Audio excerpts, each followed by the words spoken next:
Kate Bev, your deep dive coach.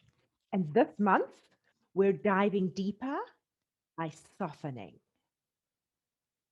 What are you very rigid about? What do you notice your body hardens about? We all have them. Beliefs, rules, ideas, strong, definitive opinions. One day, we decided they were truth, or we were taught that they were truth.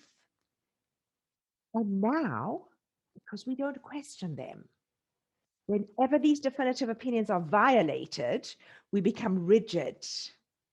If we are noticing, we'll become aware that our bodies have hardened, our voices become strident, our faces become immobile, and we stop hearing or noticing anything but our own opinion.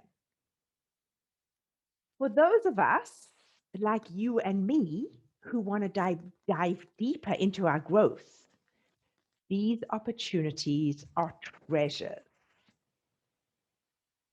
They always lead us to ideas, thoughts, rules that we have not yet questioned. Once we question them, we may want to keep them, but in general, my experience is anything that makes us become so rigid is doing so in a way that doesn't serve us. So let's go and explore. The first question always is why? Question number one, once you have found the belief, the opinion, the thing that makes you rigid and hard, is to ask yourself, why? Why am I so rigid about this? Usually, I'll give you a little hint, it's some way to try to protect ourselves from vulnerability. So find the protection that you're believing in and find the vulnerability that you're afraid of, that you think you need protection from. Take time with this. This might be new for you and it might require some meandering. So worth it. Then you ask yourself, what if I soften myself here? What if I soften myself about this thing? Does it feel dangerous? If it does, ask yourself, what's the danger? Right here, together, me and you, we can use your rational, logical brain because you're calm, because you're not in the situation. So, right here is the perfect time to explore the danger, the sense of danger, and how real it is. You'll get to it when you ask yourself, what if I soften here? Just imagine it. Just imagine yourself softening. Write about it. Let your brain visualize it as you go about your day. Practice it and see what you find. You will find a belief that you may want to give away. You may be ready to let go of it. And the treasure is that you introduce more softness into your life.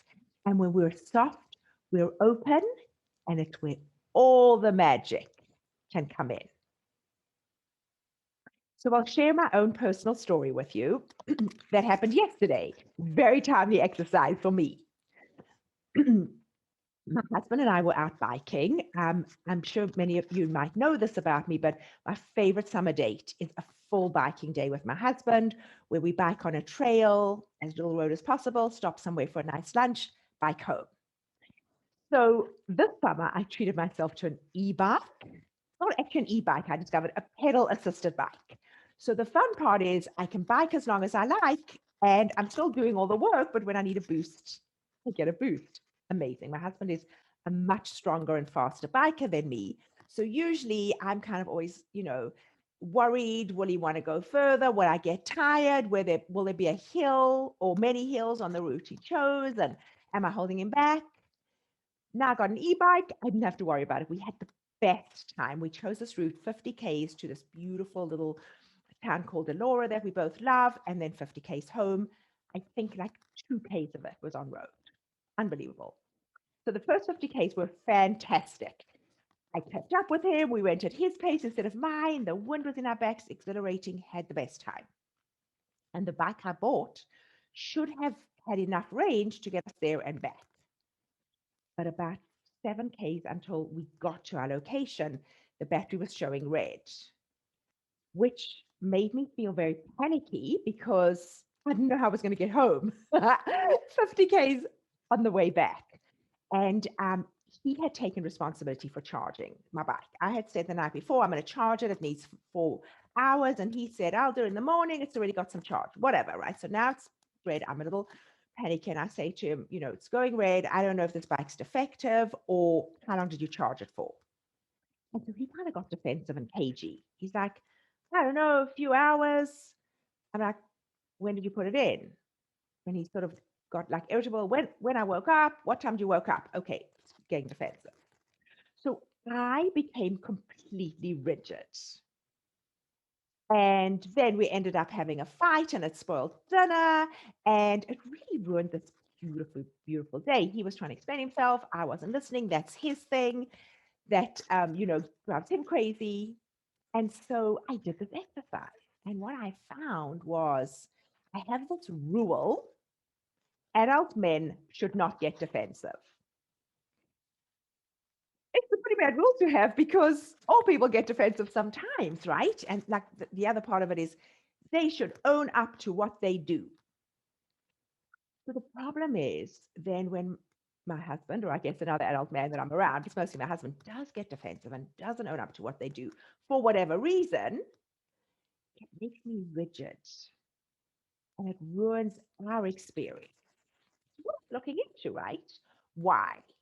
So question number one, adult men shouldn't get defensive. They should own up to what they do. Why? Why does this make me so rigid? And what I came up with was because it means I can't count on him. Why am I so hard and rigid about this? Is there a protection from vulnerability? And what I found is this belief: I need to be able to depend on my husband, and I can't if he doesn't own up to things. The protection is I need to be able to depend on him. The vulnerability is I can't depend on myself.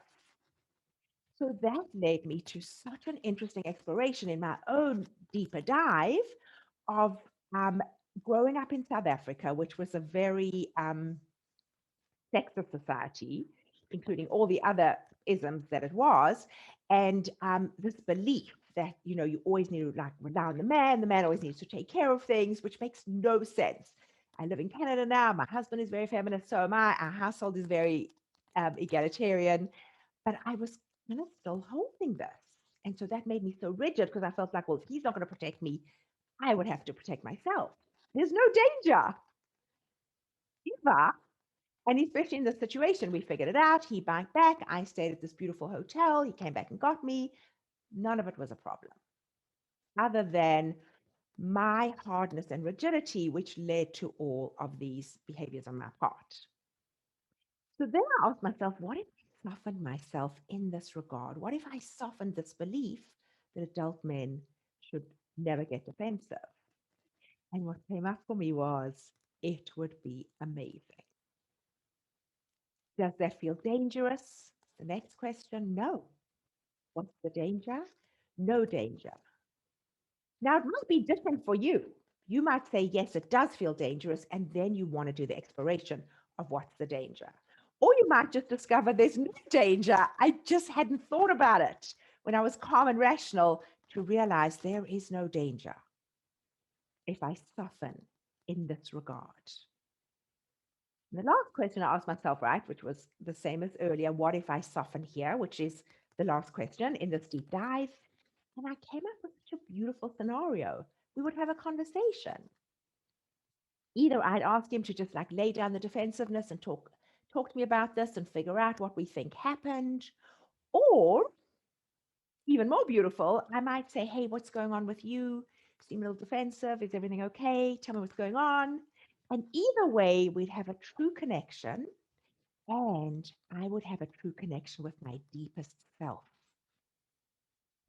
that is strong, capable, and resilient.